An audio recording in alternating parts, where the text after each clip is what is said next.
You know what? What's that? 13. I told you something was going to happen. Damn it. I knew something was going to happen. Okay, well, we're going to have to go through this even quicker. Yeah. Okay. We're starting episode 13 of this podcast. We're going to call it 14. We started episode 13 before. Yeah. Earlier today. Yeah. And I said, 13 is bad luck. We should skip it. Yes. And Lamar was like, no. That's exactly how I sounded, too. Just so happens, we did like 3/4 of an episode of 13, and we were not even recording audio at all. Yes. So, the bad luck did actually get us. It did get us. It did get us. We are now doing episode 14. We're skipping 13. Yes. Episode 14, The Street Fighter. And The Street Fighter stars Sonny Chiba. Stop it, Joe. Man. We all make mistakes. Jeez. Yeah, Sonny Chiba, and then it was provided by IMDb, Chihiro Ozawa. And this film was made in 1974.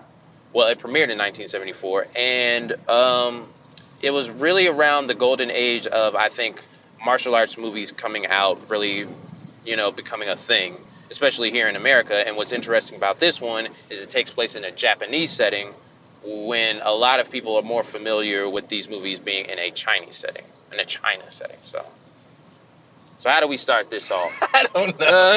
It's kind of ruined. It's not ruined. We can do this. We're just going to do it super fast. We're going to do a fast podcast. And podcast. For people that don't mind horrible audio, maybe we'll release the original version. We can do it with all the wind just blowing by and shit. The camera audio. Yeah, we can do that. Yes, it is a special bonus because we fucked up. That's why it's a bonus. All right. Basically. Starts off in a prison. This dude is locked up in a prison. He's like a gang member. Yes. And then a priest comes to give him his last rites, essentially. Mm-hmm. It ends up he's not a priest. He's the street fighter. Segura. And he puts a maneuver on him. Yes. That makes him pass out, so they can't execute him. Yep, by law. Ends up this is just a prison break. Mm-hmm. They're transporting him. To a hospital, and then they bust him out. Segura and his friend Pignose. Yes. Correct. So they bust him out, and then he has a brother and a sister that come to his place looking for the prisoner. And they're like, okay, well, we want the prisoner. And then Segura's like, well, where's my money? The other half of my money. Yeah. And they're like, well... We don't have it. And he's like, and this is a very sad thing to say. There's a very... the hero of our film. Yeah, the hero of our film is kind of a rapist. Yeah. Some kind, yeah. Something. He's like, well, if you don't have my money, you could work it off on the street. Yeah, he's talking to this man's sister. Yeah. He doesn't take that too well. No. And so they break out in a fight. Even the sister jumps in to try to fight. Yeah. And then, unfortunately, the brother does a flying kick out of the window. Going out of the window, he hits the pavement, and he's dead. Dead. Yep. So then, after that, Segura goes back to, what was it? Was it the people who hired him, or? Yeah, the people that hired him. Or that orchestrated it. Yeah, because he's essentially like a mercenary. Mm-hmm. And they're like, well, now there's this other woman, a Japanese woman, that inherited her uncle's oil fortune. Yes. And essentially they say, we want you to capture this woman. Yes. And he's like, I don't work for the Yakuza. Doesn't like him. So now he beats up a guy and then he walks out of there. And they're like, well, now we have to kill this guy. He knows our plan. Mm-hmm. So they want to get him. Mm-hmm. Meanwhile, the original guy, the prisoner, also wants to kill him because he wants vengeance for killing his brother. And then also because after that, his sister is then thrown on the streets as a prostitute. Yeah. Unfortunately, she's also raped. And then we unfortunately meet our very unfortunate stereotype, the Black Rapist. Yeah. Like, they basically hold her down, and then he comes in, and he is the Black Rapist. So, unfortunate character. Yeah. Yeah, so then Segura goes to find this woman, and he goes to this dojo, which is owned by, I think, her other uncle. Yeah, I wasn't sure if it was her uncle or a friend or something. Or a friend maybe or something friend of like her that. uncle's. Yeah, but he starts whooping ass in this dojo. Mm-hmm. And so then they get to the sensei. And the sensei is really good. Yeah, real good.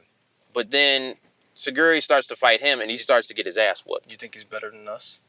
Yes. Because he whooped the crazy bastard in this movie. He did beat him up pretty good. good. So, yes, he's better than us. Anywho, as he's getting his ass whooped, it's revealed, his backstory is revealed.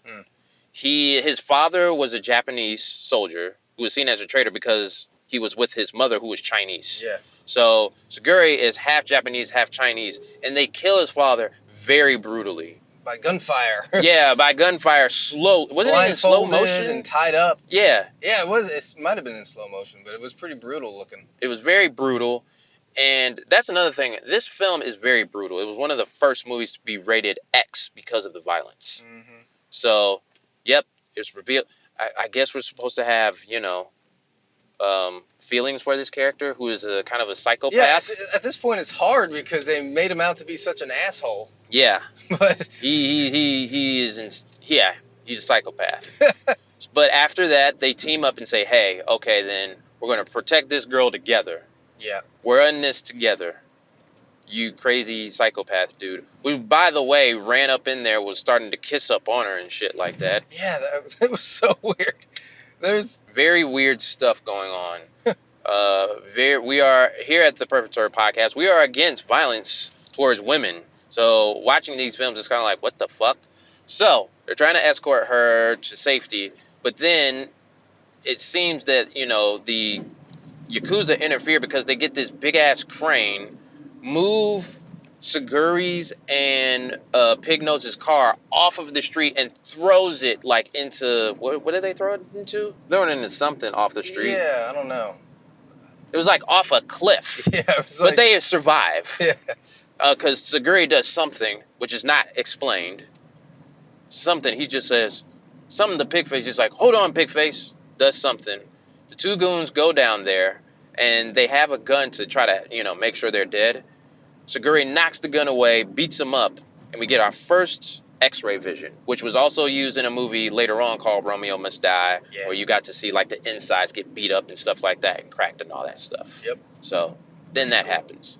Then what happens after that? Well, they captured the woman. They captured the woman. The rich woman. Yes. And they take her to get her to. They want her to sign a contract essentially to give up all her fortune. Yeah. Well, but that happened a little later. That happens later because they keep her captive. Yeah, and then they bring in the rapist again. The Black Rapist. The stereotype. Just wheel him out too. It's funny how they do it because everyone else is just roughing her up, holding her down, and he just kind of walks in like it's a thing. Like, here he is. He's the one black character in the film, and he is a rapist. But Segura gets into the room and then beats him up, rips his penis off. Yeah. Just straight rips his dick off. And that's the end of the Black Rapist character. Like, that's... Womp, womp, womp. Yeah, I guess not womp, womp, womp, but goddamn, like, shit. And then him and the rich lady kind of embrace. They're like, oh, you can save me. And yes, I can save you, even though he's a crazy bastard. He is a crazy. He's insane. And then he gets some rope, and then they climb out of the window, but then the Yakuza find out that he has come to rescue her, but he stays behind to fight off these Yakuza people, while Pigface and her ride off in a boat. But then he gets captured. Mm-hmm. And then, Pigface being the loyal friend he is like, I have to go back and save Segura. You stay safe, whatever. What are they doing to him? They tie him up, and they're beating him. They're beating him to try to get him to say where the woman is. Yes. And then the one female Yakuza is about to shoot him with a gun. Yeah, that's her thing. She's a woman with a gun. Yeah, she likes to shoot people. Yeah. And then another guy is like, no, I'll do it. I'll kill him. Mm-hmm. And actually, what he does is slice his ropes. Yeah. And he kicks him off a cliff. But that's after, Pigface comes. Oh, yeah, that's right. And confesses the location to save Segura. Yeah. Pigface and Segura's like, don't tell him. Yeah. We're sworn to protect her. Yep. But he tells him anyway, so he doesn't want to see his friend die. Yes. And then the guy cuts his ropes, kicks him off the cliff. Yep. And he falls into the water, so he survives. And then Pigface gets away, but I don't remember how. He just kind of gets away. No, they never show it. Yeah. He's just there. And then he rescues Segura out of the lake. And then Segura's mad at him because he's like, "You're not a man." Yeah. So then he goes to this other location where they meet like the big guy. Yeah. And then, they're fighting, but then a motorcycle person comes and kind of interrupts the fight to give Segura the advantage. Segura wins, but the guy on the motorcycle gets slashed, and then it's revealed it was Pigface. Oh. So Pigface dies, once again saving his friend. Yep. And what did he say to him? I don't remember. He was just kind of like, I just want to go home. Yeah. And then he dies. Oh. And then Segura gets a little tear in the eye, gets a little sad. Yes. But he never really looks sad. It's just a little one tear. He just looks either angry Yeah. or just crazy. Yeah. That's his whole thing in this movie. And I try to go back and watch it because he had that angry face. Yeah. And that tear kind of just appeared. Almost like they put a little dropper on his face or something. Mm-hmm. Yep. And so Segura's really mad now. Yeah. He goes to the boat where they are. And then this was like my favorite part of the film because I feel like the choreography of this part was really good. Like, he's whooping guys' ass. He's hitting people and blood is spurting out and knocking them off of like railings and stuff like that. Then he finally gets back to the prisoner that he freed. And, we forgot to talk about the contract. Oh, yeah. The great contract that they had. Yeah, they try to get this woman to sign a contract to give away her oil fortune. The older white guys. Yeah. The older evil white guys. Yes. The most, like we were saying, the most generic contract ever. Yeah. I hereby give away all my oil money. Yeah. To all these people I don't know. Sign it. Just sign. Just sign it. But she refuses. She's like, no, I will never do something like that. But then they get to her. Well, they get to all of them kind of keeping her hostage. And then the prisoner's like, I want one final battle with this man. Yep. And then so Segura is like, if I win, I get the girl. And then so they're fighting. And this was kind of cool, too. They're fighting in the rain. Yeah, it was cool. And the sister jumps in. Yeah. Which she just jumps in dang near just to die.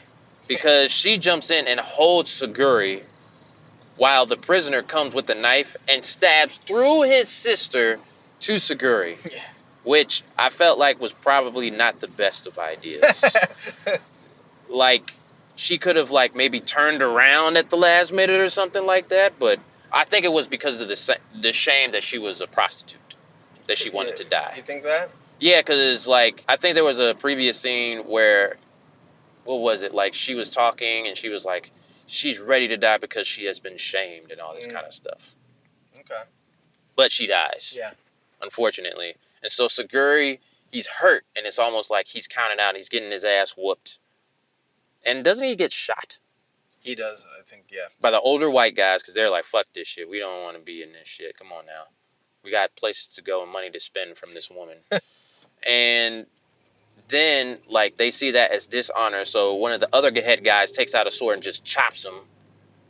He's like, well, get the fuck out of here with that bullshit. We're finishing this shit.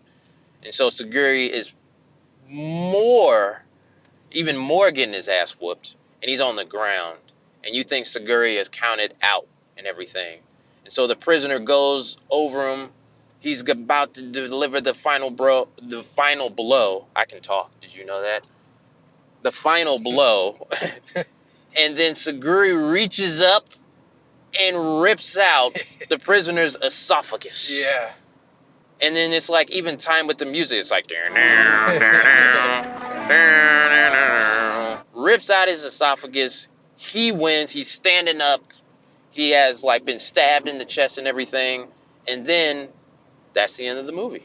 That's it. Yep. And it does say at the end, like, that's the end. Until next time. Until Return of the Street Fighter. And that's another important thing about this film. It's a part of a series because then it's Return of the Street Fighter. I think it's like the Street Fighter's Revenge. And then it's Sister Street Fighter. So this was like a franchise. So we might have to do ones later. That'd be cool. Yep. So that was it. That was the Street Fighter. So, okay. Well, Joe, what did you think of this movie? Well, aside from some of the weird ass, like the rape stuff, the Black Rapist, Yeah. some of the weird things, I thought it was odd that they made the main character such an asshole. Yeah, that's what's weird about it. Like, because when you watch these other films, you know, he might have been like an orphan or something Right. like that, but no. Yeah, because for a long time watching the movie, I wasn't sure. I was like, am I rooting for the prisoner guy? Because he really didn't do anything wrong here. Yeah. Like, they killed his brother, they turned his sister into a prostitute. Yeah. I was like, yeah, I'd be angry too if I was him. And then the main guy, who's the street fighter, Segura, who we're supposed to be rooting for, he's just basically an asshole the whole movie. Yes. So that was odd. The actual story stuff I thought was pretty cool. It had like the 2 storylines going, and the martial arts was good. Yes, it was. Fights were good. And it's different because it was karate. Yeah. Yeah. So I mostly enjoyed it. There were definitely elements of it that I would rather not have in a film. Yes. So I'm going to say it was pretty good. 3 for me. I have to agree with you, Joe. A 3. Yes, the horrible stereotype of the Black Rapist. Yeah, that was weird. Pretty horrible. But yeah, the story was very interesting. And then, like you said, the main character, just seemed insane, and the acting was different too. I think they were trying to do the whole Bruce Lee thing because he had like these weird like facial emotions, he'd always be... yeah, and it was just like, he could have done his own thing. Maybe they were really kind of like, because they did reference Bruce Lee in the beginning of this film. There was a Bruce Lee reference, yep. Maybe they were trying to capitalize off of that. Well, Bruce Lee really made martial arts films like popular, especially in America. Oh yeah. You know, he was so damn cool. But yeah, so they had a little bit of Bruce Lee influence. Yep. I think also, you know, the fighting was good. Like, it wasn't too coordinated, so it was a little bit more raw. Yeah. So I like that part of it. So yeah, I have to agree. It's kind of a 3. I guess, like, if you want to see like a different take on the traditional like kung fu film, definitely check this one out. But yeah, there's a lot of weird things in this movie too. So, yep. And then we mentioned this before. There's a lot of Street Fighter movies. So we might have to do Return of the Street Fighter. Maybe he's not that much of an asshole today. Yeah. I mean, in the next film. Sorry. Yeah. So, but yeah. Alrighty. Yep. So this was episode 14. 14. Kind of technically 13. We're not even going to mention 13. You'll have to forgive us for that. But this was the official episode 14 Perfect Turd Podcast. Thanks. Peace. Deuces.